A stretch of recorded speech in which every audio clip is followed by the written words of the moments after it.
Very warm greetings to everyone. मेरा नाम doctor महिमा है। मैं होम्योपैथिक कंसल्टिंग फिजिशियन हूँ भारत होम्योपैथी में। आज मैं बात करना चाहती हूँ उन महिलाओं से जिन्होंने अभी अभी कंसीव किया है, जिनकी फर्स्ट प्रेगनेंसी स्टार्ट हुई है या फिर सेकंड प्रेगनेंसी भी हुई है। उन महिलाओं में कन्फ्यूजन चल रहा होगा और एक दिक्कत चल रही होगी जो अपनी डे टू डे लाइफ में वो फील कर रही होगी।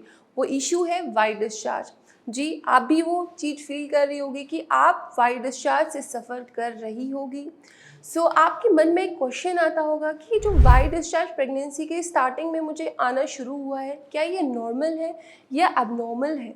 क्या इसकी वजह से आपके जो फीटस है वो सेफ़ है, या फिर अगर आपको इससे कुछ इरिटेशन हो रही है, कुछ स्मेल आपको अपने अंडरगारमेंट से ज़्यादा हो रही है, तो इसके लिए आप क्या प्रिकॉशन लेना चाहती है?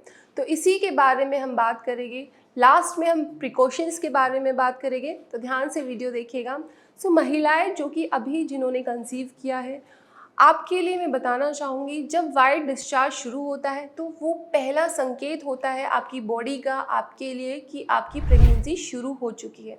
जब महिलाओं में इम्प्लांटेशन हो जाता है, जब इम्प्लांटेशन का मतलब है जब गर्भ धारण हो जाता है, तब आपकी जो वजाइनल वॉल्स है और सर्वाइकल वॉल्स है उसमें एक डिस्चार्ज बनना शुरू होता है। उसी को वाइट डिस्चार्ज कहते हैं और ये बहुत ही सामान्य है और बिल्कुल नॉर्मल होता है।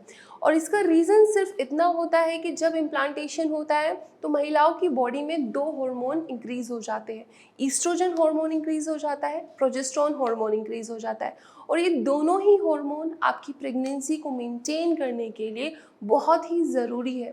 ये दोनों हार्मोन अगर हो गए अच्छे से, इनकी जो लेवल्स इंक्रीज़ होगी, तो आपकी जो प्रेगनेंसी है 9 मंथ्स की वो बिल्कुल सेफ़ होगी।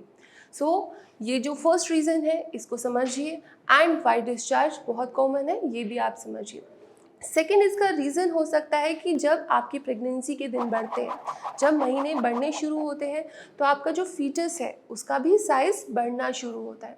अब जब फीटस का साइज़ बढ़ना शुरू होता है तो फीटस आपकी सर्वाइकल वॉल्स पर प्रेशर अप्लाई करता है।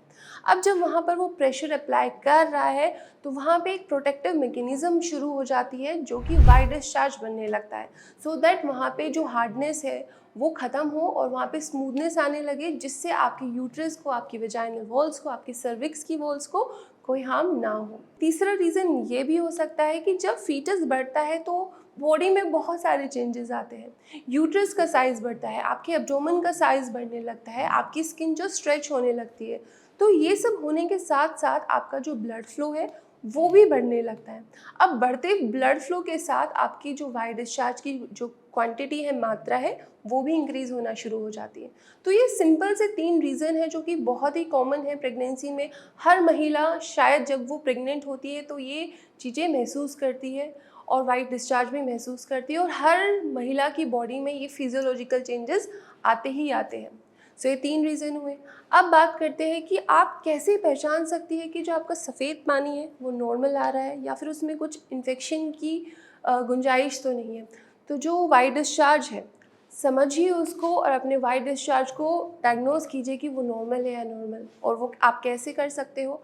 वाइट डिस्चार्ज की जो कंसिस्टेंसी होती है और जो उसका कलर होता है वो मिल्की वाइट होता है और एकदम पानी की तरह पतला होता है। बट अगर यहीं पर आपका जो सफ़ेद पानी है उसका कलर चेंज होने लगे, येलो होने लगे या फिर ग्रीन होने लगे, तो समझ जाइए वहाँ पर ईस्ट इन्फेक्शन या फिर आपको कोई बैक्टीरियल इन्फेक्शन हो सकता है। तो अब यहाँ पे आपको थोड़ा सा घबराने की ज़रूरत है कि क्योंकि अगर ईस्ट इन्फेक्शन बरकरार रहा ड्यूरिंग प्रेगनेंसी तो हार्मोनल चेंजेस हो गए और शायद अबॉर्शन के चांसेस इंक्रीज़ हो जाते हैं, या फिर जो प्री टर्म लेबर होता है कि जो डिलीवरी जल्दी होना ही शुरू हो जाती है, जो टाइम है आपका डिलीवरी का वो थोड़ा सा कम हो जाता है। तो ये अगर ईस्ट इन्फेक्शन है तो इसके सिर्फ इतने रिस्क हैं।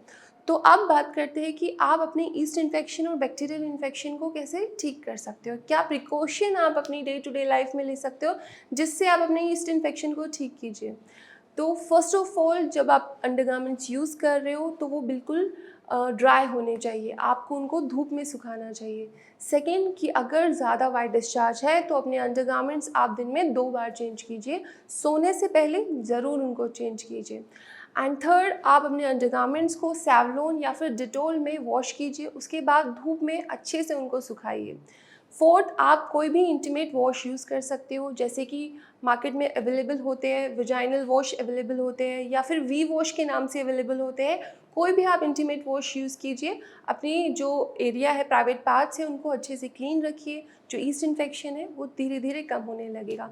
Last but not the least, पानी ज़्यादा पीजिए। अगर आप पानी ज़्यादा पिएंगे तो यूरिन ज़्यादा बनेगा, जिससे जो इन्फेक्शन है, जो ईस्ट है, वो यूरिन के थ्रू आप बाहर पास आउट कर सकते हो।